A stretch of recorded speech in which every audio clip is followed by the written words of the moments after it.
Right, welcome back to DR Sports as myself, AGT, stands outside a cold Anfield, but it's not to worry. So got the heated Gillette on. Hot, just like Liverpool. Yeah, hot and top of the league. Number one, baby, in the Premier League and in the Champions League as well. Let me just zip this back up. Keep the warmth insulated, you know what I mean? Smash that like button, get your comments in. I'm going to run through the Champions League scores for you tonight. We'll start off at Anfield with Liverpool, 2-1 against LOSC. Let's not forget, LOSC haven't lost since September. They've beaten Atletico Madrid this year. They've beaten Real Madrid this year. They're a very good footballing team. And do you know what? The first 10 minutes, the control from both teams actually when the ball got turned over was unbelievable. They kept the ball really well. I was actually quite impressed with LOSC tonight. There was no Angel Gomez. I thought he would have played. To be honest, I'm not even sure if he's injured, but he's one of their best players. Jonathan David, who gets the goal, one of the top scorers in Europe this season, so big him up. They travelled well, full away end, and they knocked some nice passes around, but their problem was they weren't clinical, they weren't incisive in that final third. Yes, they had a couple of pop shots, but nothing was ever really troubling Alisson, I'll be honest. First goal come from a fantastic Kostas Tsimikas tackle, knocks it inside to Curtis Jones, plays an incredible through ball through to Mohamed Salah. And up until that point he was quiet, but how many games do we say that about Mo Salah? And he whips it round the keeper into the top corner for his 50th Champions League goal.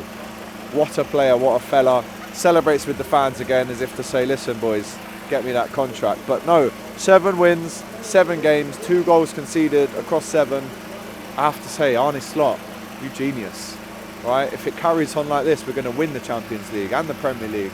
So I have to hail him up in terms of his impact straight away, coming in after replacing Jurgen Klopp. It was almost the impossible task, but he's done such a good job, Arne Slot. And you know, the second goal proved to Liverpool tonight that you didn't really have to go all out, gung-ho, fully attack the game.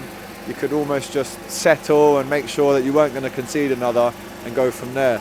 So they score, I think, after they go down to 10 men. Listen, I need to watch the goal back. It could have been better defensively, I think, from Conor Bradley, but they score. It was a consolation in the end, but Jonathan David, I think it was, who smashes it in, gives the away fans something to travel home with. And they're no mugs. They're still probably going to qualify themselves in the next round of this Champions League. I'm going to have to turn the old G-Lade down. It's getting a bit too toasty. Put it on the cool phase. So listen, big up Lille, right? The third in Liga. They haven't lost for a very long time, and you can tell that once they get it popping and clicking, they will do well. So they score to make it 1-0, but Harvey Elliott, listen, it's one of them. If you don't shoot, you never know what's going to happen. You never know if there's going to be a deflection or a chance that it comes off the back of a shot. So big him up. He went for it, got the deflection. I need to see it back to decide if it's actually his goal or if it's gone down as an own goal. But he celebrated like it was his goal. Knee slide in front of the cop. Unbelievable reaction from Harvey after being left out quite a lot as well. And it's good to see now against Brentford at the weekend, against Lille tonight, that he gets his time, he gets his minutes, and he makes them count as well. So big up to Harvey Elliott, man. He was fantastic tonight. Shout him out. Yes, you know that. That's my cousin. And so that's 2-1. We take them all day. They didn't really threaten us after that. There wasn't many chances left there for Liverpool to make it 3 or 4. Chiesa had one. Nunes had one that was offside. We'll have to look at that again. Quickest check I've ever seen for an offside goal. So big him up. What are you doing back there? So yeah, we take them 2-1s all day long, people. Big up Liverpool for getting it over the line. And it was almost a very controlled and relaxed performance in the end. But listen, Atalanta, the team that are European champions currently, smashed up Sturm Graz 5-0. Big up to them. I'll tell you the table standings after this. Aston Villa went away to Monaco after their draw against Arsenal. They didn't win, conceded after the 8th minute. They'll be gutted to not do better there against the Monaco side who aren't doing great themselves. Atletico Madrid 2, Bayer Leverkusen 1. Wow, last minute winner Julian Alvarez, who gets 2 on the night. And they had 10 men. They were playing with 10 men for 70 minutes, Atletico, and they won tonight. No, sorry, Leverkusen got 1 sent off as well. It was 10 v 10. 10 v 10. Red card there as well. And Julian Alvarez gets the last minute winner for Los Colchoneros at the Wanda. So that's a massive win.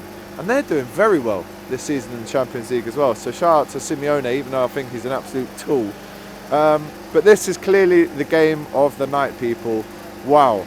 So let me paint the picture. Benfica go 1-0 up, second minute in, Pavlidis, yeah? 13 minutes, Lewandowski scores a pen. Pavlidis then scores 2 in 8, makes it a hat-trick after half an hour against Barca. They're 3-1 up after half an hour. And then Rafinha scores 3-2, 4-2, Ronald Araujo with an own goal. Lewandowski again, 4-3, Eric Garcia 86th minute, 4-4, and Rafinha in the 96th minute. I need to watch the highlights immediately of that game. 9-goal thriller, and that one finished with 10 men for Benfica as well. That's one of the best games in Champions League history, I'm sure it is. It's always Barca involved. Bologna beating Borussia Dortmund. I didn't have that one down. I'll be honest with you, I did not think Bologna would ever be beating Borussia Dortmund. Who scored the goals? Guirassy from the penalty spot. They went 1-0 up and then conceded 2 in 2 minutes. Why does it happen so much in football? Dortmund would be absolutely kicking themselves. So would Juventus for not beating Club Brugge away. Poor result for Juventus. Really poor result for them. PSV, the team that we're playing on the 29th next week, they get a win tonight away at Red Star Belgrade. Do you remember when Liverpool went there and lost 2-0? It's a very tough place to go to, as we all know. So big up to PSV, who we're playing next week, and Stuttgart beat Bratislava, Slovan Bratislava that is as well. So let's look at the table. This is where it starts getting juicy in the Champions League. Wins tonight for PSV take them up to 16th. They'll be hoping to qualify now. Real Madrid in 22nd. Who would have thought that? Celtic 23rd, Man City 24th. And that's the cut-off zone, people. How poor have City been in this competition? Jesus. But they're in the last place, so they must win tomorrow night. Lille dropped down to 11th after the defeat tonight. Monaco got up to 10th. Brest have dropped out into the playoffs now. They're 9th. But Aston Villa somehow stay in the top 8. Inter Milan 7th. Bayer Leverkusen 6th. Arsenal go down to 5th. They're going to have to respond with a win tomorrow night. Atalanta go up to 4th place. Atletico Madrid, after 7 games now, have got 15 points. Barcelona, though, they're the freak show of the night because they were on 15 points before the night started. Now they're on 18, and now after conceding 11 goals in this competition already, somehow they're second with a goal difference of 15, which is actually better than Liverpool's. But Liverpool, after 7 games, 7 wins, a lot of clean sheets there as well against Real Madrid, Girona, AC Milan. No, sorry, we did concede against them, but you have to credit Arne Slot for how he's negotiated this competition so far. And now Liverpool and Barcelona are definitely qualified whatever happens. They're in the top 2, but Liverpool will be hoping to finish first. That's the mentality that you need. They don't go anywhere. So big up the Reds. Arne Slot's done it again. We take them ones all night long, and now we can get ready for tomorrow night for a bit of Champions League action with Arsenal and Man City. Don't bottle it, Robbie. Yeah, we will be there, my friend, on Thursday to talk about that one for sure. But listen, from outside Anfield, we'll see you soon. Take care.